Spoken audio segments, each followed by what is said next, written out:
Shifting our focus to West Asia now, Israel and Hamas have reached a solution over the recent dispute on hostage releases. Hamas will hand over Arbel Yehud, soldier Agam Berger, and also an additional male hostage on Thursday. Hamas will also hand over 3 more hostages on Saturday. In return, the Israeli military will now allow displaced Gazans to return to northern Strip. The Israeli military issued instructions to Gazan civilians planning to return through the Netzarim corridor. Tens of thousands of displaced people were waiting near the corridor to return. As the crowd stretched hundreds of meters in 3 directions, Israel had blocked the returning of the Palestinians to North Gaza, demanding the immediate release of civilian hostage Arbel Yehud. Israel said that she should have been freed last Saturday. Israeli Prime Minister Benjamin Netanyahu's office has also confirmed that it has received a list from Hamas with all required information on the remaining hostages set to be released in the first phase of the agreement.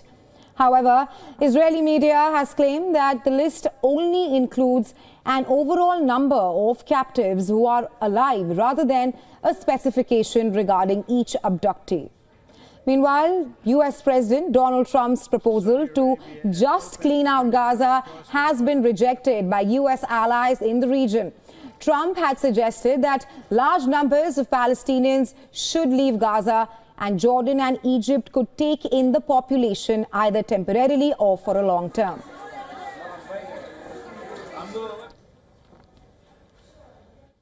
To take people. I'd like Egypt to take people. I'm talking to General El-Sisi tomorrow, sometime I believe.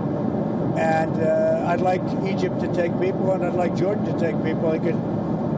You're talking about probably 1.5 million people, and we just clean out that whole thing. It's it's over the centuries that's many conflicts that site. And I don't know, something has to happen, but it's literally a demolition site right now. Almost everything's demolished.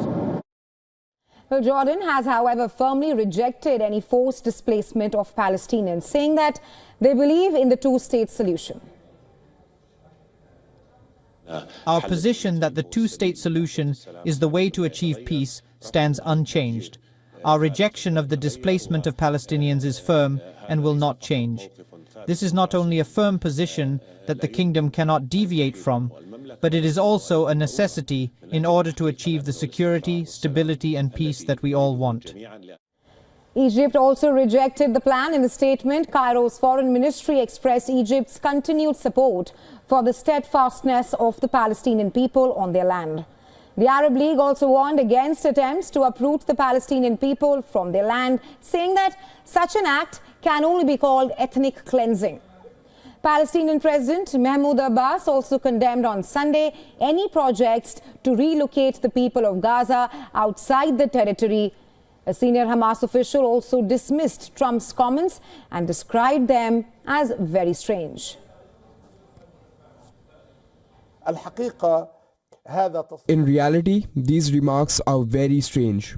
In any case, the Palestinian people who paid with their blood in exchange for their steadfastness on their land will not leave the Gaza Strip and will remain steadfast on their land.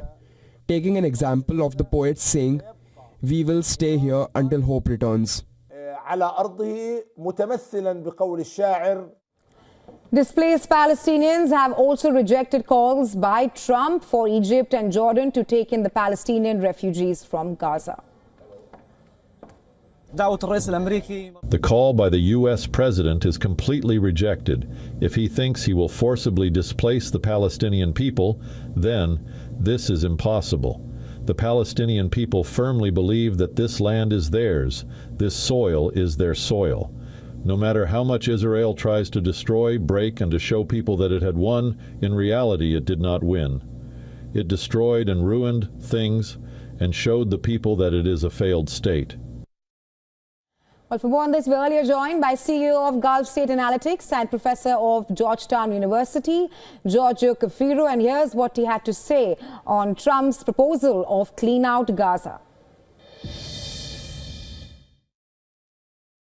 Yeah, well, first of all, this is obviously an idea that the Israeli right has been advocating for many, many years. This notion that Jordan is really where the Palestinian state should exist. As I said, for decades, far-right Israeli politicians have called for this. When it comes to the remarks, the recent remarks that came from Trump, we always have to wonder whether or not Trump is just sort of speaking off the cuff, or if this is actually related to a policy that his administration plans to implement. Not always clear. What I sort of think is that probably Trump is trying to set a certain tone that worries actors in the region, including the Palestinians and the other Arab states.